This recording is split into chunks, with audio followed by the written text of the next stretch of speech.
Hello students, I am Dr. Saraswati Agrawal, Associate Professor in Chemistry, JDV Government Girls College, Kota.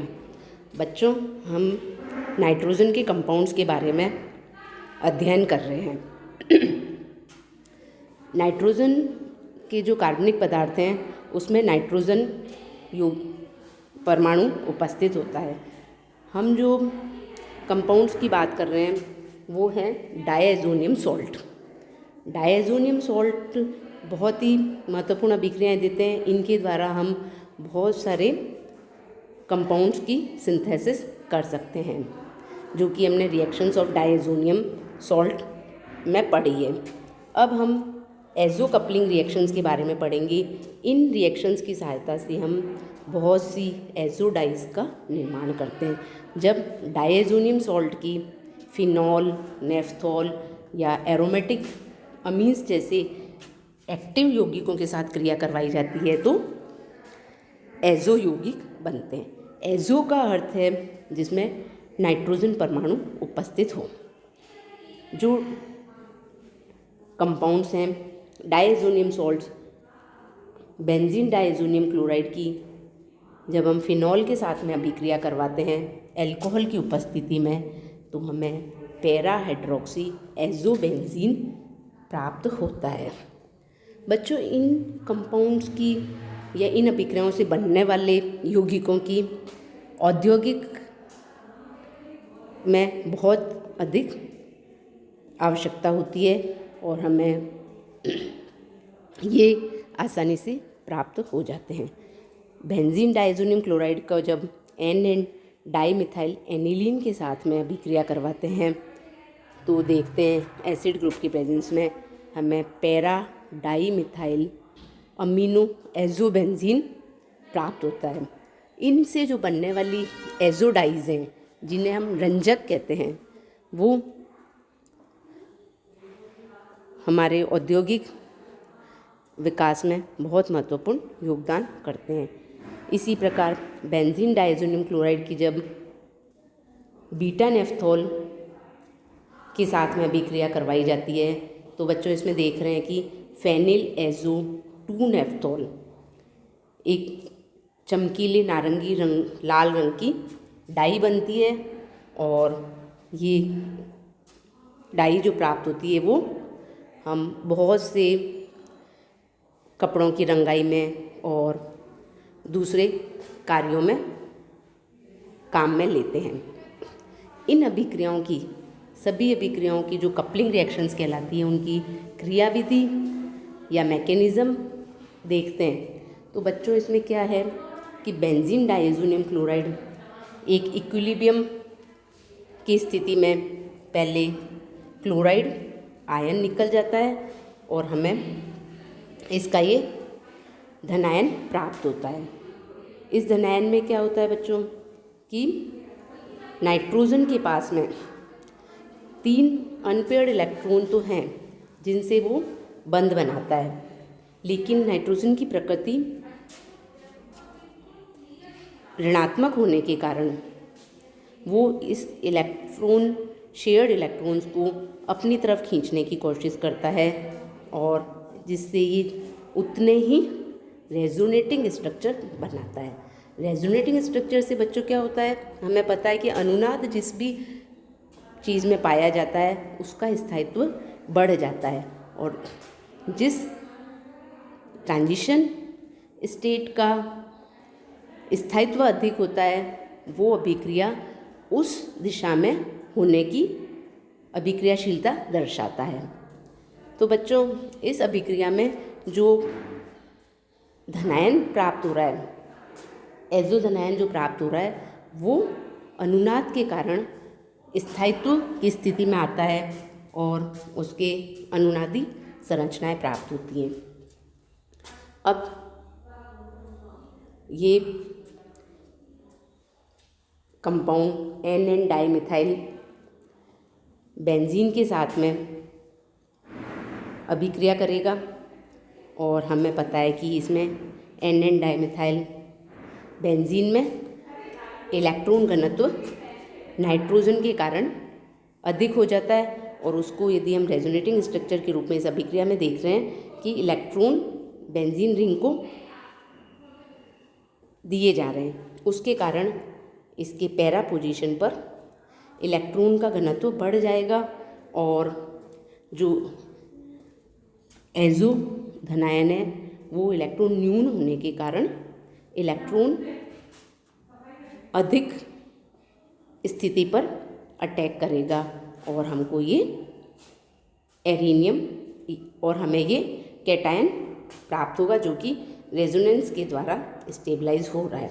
अब इसमें से पुनः hydrogen अपने electron benzene ring को प्रदान करके प्रोटॉन के रूप में अलग हो जाएगा और हमें एजोडाई प्राप्त हो जाएगी। तो इस पूरी अभिक्रिया में हमें ये पता चलता है कि ये अभिक्रिया किस प्रकार की है बच्चों, इलेक्ट्रोफिलिक सब्स्टिट्यूशन रिएक्शन, इलेक्ट्रोफिलिक प्रतिस्थापन अभिक्रिया। तो ये इलेक्ट्रोफिलिक सब्स्टिट्यूशन रिएक्शंस हमें पता है कि एरोमेटिक यौगिक की कैरेक्टरिस्टिक अभिक्रिया है और वो इसके द्वारा संपन्न हो रही है। तो इसमें जो सक्रिय एरोमेटिक यौगिक है वो सबस्ट्रेट की तरह कार्य करता है और डाईएजोनियम आयन किसका काम कर रहा है, वो इलेक्ट्रोफाइल का काम कर रहा है, जो कि हमने शुरू में इस अभिक्रिया में देखा कि डाईएजोनियम सॉल्ट से डाईएजोनियम कैटायन प्राप्त हुआ और डाईएजोनियम कैटायन इलेक्ट्रोफाइल की तरह अभिक्रिया करके बेंजीन रिंग पर अटैक करता है और जो एरिनियम कैटायन बनता है इसमें वो भी रेजोनेंस के द्वारा स्थायित्व प्रदान कर लेता है। ये अभिक्रिया इलेक्ट्रोफिलिक सब्स्टिट्यूशन रिएक्शंस होती हैं। इसके पक्ष में कुछ अभिक्रियाएं हैं जिनको हम evidences in favour of mechanism of coupling reactions as a electrophilic substitution reactions. इसमें हम देखते हैं कि यदि डाईएजोनियम सॉल्ट की बेंजीन रिंग में यदि कोई इलेक्ट्रॉन आकर्षित करने वाला समूह उपस्थित है तो इसकी इलेक्ट्रोफिलिक प्रवृत्ति क्या हो जाएगी, बढ़ जाएगी और फलतः इसकी युग्मन करने की क्षमता भी बढ़ जानी चाहिए। और इसके विपरीत यदि डाईएजोनियम सॉल्ट में कोई इलेक्ट्रॉन देने वाला अर्थात इलेक्ट्रॉन प्रतिकर्षी करने वाला समूह जुड़ा हुआ है तो उसकी युग्मन करने की क्षमता घट जानी चाहिए और वस्तुतः होता भी ऐसा ही है। 3 डाईएजोनियम सॉल्ट की कपलिंग कैपेसिटी का घटता हुआ क्रम हम इसमें देख रहे हैं कि सबसे अधिक कपलिंग रिएक्शन के प्रति रिएक्टिविटी इसमें उपस्थित है जिसमें नाइट्रो समूह उपस्थित है और सबसे कम जिसमें कि मेथॉक्सी समूह उपस्थित है। तो इस प्रकार इनके घटते हुए क्रम का हम कारण बता सकते हैं कि इनका घटता हुआ क्रम रिएक्टिविटी के प्रति घटता हुआ क्रम क्यों है। यदि एक्टिव एरोमेटिक यौगिक में एक और एक्टिवेटिंग करने वाला ग्रुप जुड़ा हुआ हो तो यौगिक की युग्मन करने की क्षमता क्या हो जाएगी बच्चों, बढ़ जाएगी।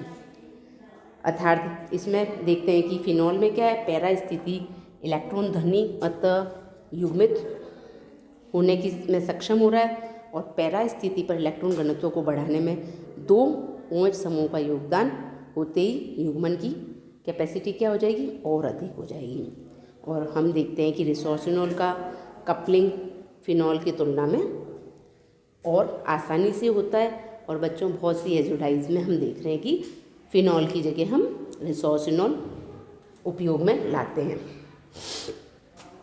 एमिनो की युग्मन अभिक्रियाएं दुर्बल अम्लीय माध्यम में संपन्न होती हैं और प्रबल अम्लीय माध्यम में नहीं, क्योंकि प्रबल अम्लीय माध्यम में एमिनो समूहों का प्रोटोनेशन हो जाएगा और यह +M इफेक्ट के द्वारा बेंजीन रिंग को एक्टिवेट करने के स्थान पर -I इफेक्ट डालकर उसे डीएक्टिवेट कर देगा और युग्मन क्या हो जाएगा, प्रबल अम्लीय माध्यम में नहीं होगा। जैसे कि NN डाइमिथाइल एनिलीन है, इसमें +M इफेक्ट के द्वारा एक्टिवेशन हो जाता है और प्रोटोनेटेड NN डाइमिथाइल एनिलीन में -I इफेक्ट के कारण मॉलिक्यूल क्या हो जाता है, डीएक्टिवेट हो जाता है और उसमें कपलिंग नहीं हो रहा है। फिनॉल का युग्मन हल्के क्षारीय माध्यम में कराया जाता है क्योंकि हल्के क्षारीय माध्यम में फिनॉल के अणु फिनॉक्साइड आयन के रूप में रहते हैं जो फिनॉल अणुओं को अधिक एक्टिवेट कर लेते हैं। कपलिंग रिएक्शंस तीव्र क्षारीय माध्यम में संपन्न नहीं होगी। क्यों नहीं होगी बच्चों? क्योंकि इसमें तीव्र क्षारीय माध्यम में डाईएजोनियम आयन क्या हो जाता है, हाइड्रोक्साइड के रूप में आ जाता है और उसकी इलेक्ट्रोफिलिक प्रवृत्ति क्या हो जाएगी, कम हो जाएगी। और हमें ज्ञात है कि जब डाईएजोनियम सॉल्ट से ही हमें कैटायन प्राप्त होता है और वो कैटायन इस प्रकार प्रोटोनेट, इसमें हाइड्रोक्सिल ग्रुप आ जाएगा तो हाइड्रोक्सिल के रूप में आते ही उसकी इलेक्ट्रोफिलिक प्रवृत्ति कम हो जाएगी। युग्मन अभिक्रिया में कुछ इम्पॉर्टेंट पॉइंट्स जो हैं कपलिंग रिएक्शंस के, वो क्या हैं कि कपलिंग रिएक्शंस में हमेशा एक्टिव यौगिकों की पैरा स्थिति पर संपन्न होती है, लेकिन यदि पैरा पोजीशन पर कोई समूह जुड़ा हुआ है तो क्या होगा, युग्मन ऑर्थो स्थिति पर होगा।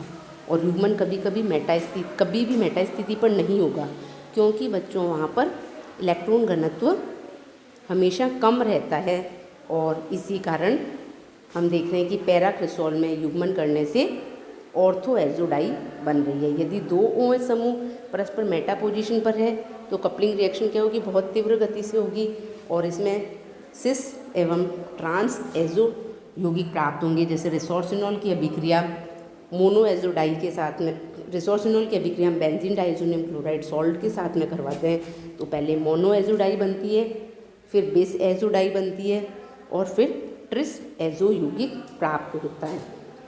तो बच्चों इस प्रकार हमें ये सिंथेसिस की जा सकती है। यदि किसी भी यौगिक में एमिनो व हाइड्रोक्सी दोनों समूह विद्यमान हैं तो हल्के अम्लीय माध्यम में कपलिंग कराने पर एमिनो ग्रुप की ऑर्थो स्थिति पर होगा, जबकि क्षारीय माध्यम में युग्मन हाइड्रोक्सी समूह की ऑर्थो स्थिति पर होगा। उदाहरण के तौर पर हम देखते हैं कि पैरा अमीनोफिनॉल में युग्मन निम्न प्रकार से संपन्न होता है।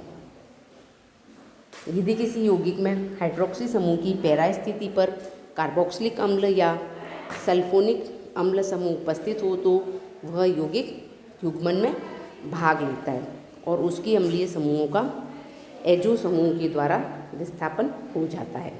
अतः पैरा हाइड्रोक्सी बेंजोइक एसिड तथा para hydroxy benzene sulphonic acid benzene diazonium chloride के साथ अभिक्रिया करके पैरा हाइड्रोक्सी एजोबेंजीन बनाते हैं।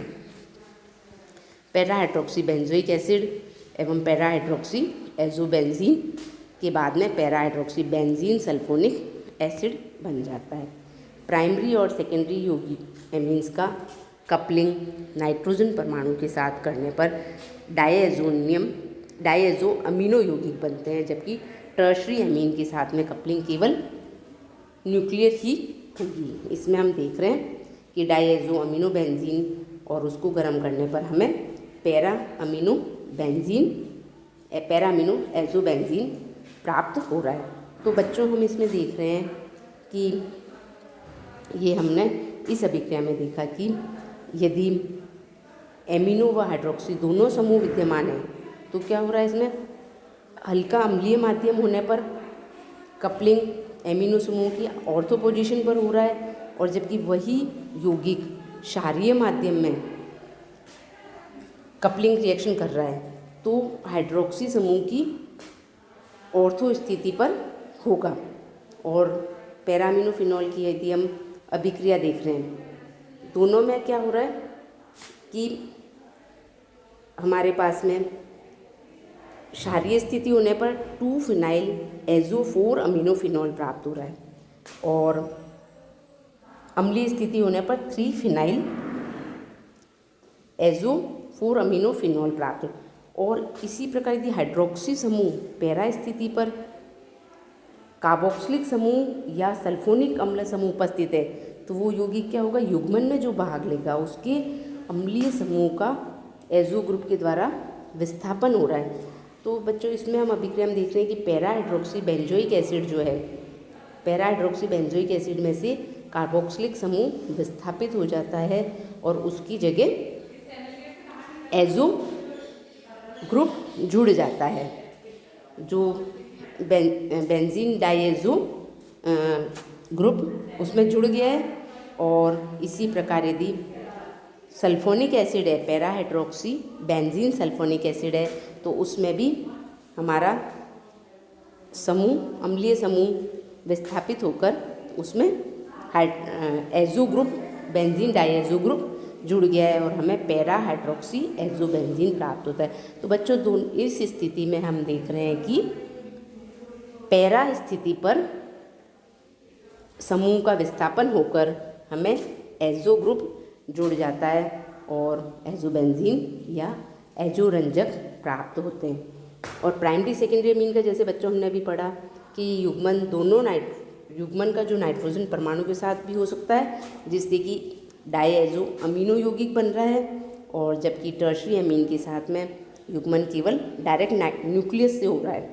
तो दोनों ही स्थिति में हम इनके एग्जाम्पल को देख रहे हैं कि यदि बेंजीन डाइएजोनियम क्लोराइड को जब एनिलीन के साथ में अभिक्रिया कराते हैं तो डाइएजो अमीनो बेंजीन एवं पैरा अमीनो एजो बेंजीन प्राप्त हो रहा है। इसमें बच्चों कुछ प्रश्न आते हैं जो कि हम इस यूनिट में हमने पढ़े हैं कि नाइट्रेशन क्या है, कौन सी अभिक्रिया में नाइट्रेशन कहा जाता है। तो ये बच्चों, ये प्रश्न आपके असाइनमेंट के प्रश्न हैं, इनको आप करिए एवं इन प्रश्नों के प्रति आपको किसी भी प्रकार का डाउट है तो आप मुझसे वापस पूछ सकते हैं।